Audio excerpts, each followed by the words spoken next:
1971 সালে যে মুক্তিযুদ্ধের সময়ে অবিস্ফোরিত অবস্থায় স্থল মাইন পুঁতে রাখা ছিল সেটার হয়তো কিছু একটা অংশ হতে পারে। আসলে প্রাথমিক যে দরকার যে জিনিসটা সেটা হচ্ছে এলাকার মানুষের সচেতনতা। যেমন হচ্ছে মাটির নিচে বা কৃষি ক্ষেতের মাঝখানে যদি কিছু থাকে সেটা আসলে প্রশাসন সবসময় এসে এটা বের করে দিতে পারবে না, স্বাভাবিক কথা।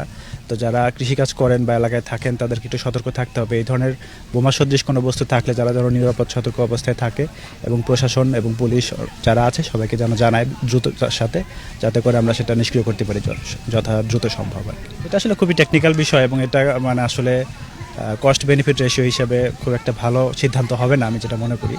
তারপরেও যদি উচ্চ পর্যায়ে সিদ্ধান্ত আসে সেটা করা যেতে পারে। টোটাল 7টা স্থল মাইন এখানে নিষ্ক্রিয় করা হয়েছে বলে আমরা জানতে পেরেছি।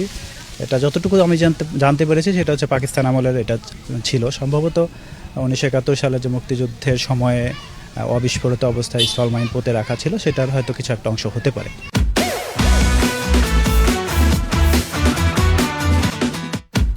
28/2/2026 তারিখে প্রথমত এই দৃশ্যমান হয়েছিল এই বোমা সদৃশ্য বস্তু। সেই থেকে আমরা এই দীর্ঘদিন যাবৎ পুলিশ এই চুয়াডাঙ্গা জেলা পুলিশের পক্ষ থেকে ডে নাইট শিফটিং ডিউটি আমরা করে আসছিলাম এলাকা নিরাপত্তার স্বার্থে। সেটারই আজকে একটা অবসান হয়েছে। আমাদের যশোর ক্যান্টনমেন্ট থেকে বোমা ডিসপোজাল টিম এসে আজকে সেই বোমা নিষ্ক্রিয় করে গেলেন। এতে এলাকার লোকের স্বস্তি ফিরে আসলো, আমাদেরও ডিউটি আজকের থেকে বন্ধ হয়ে গেল।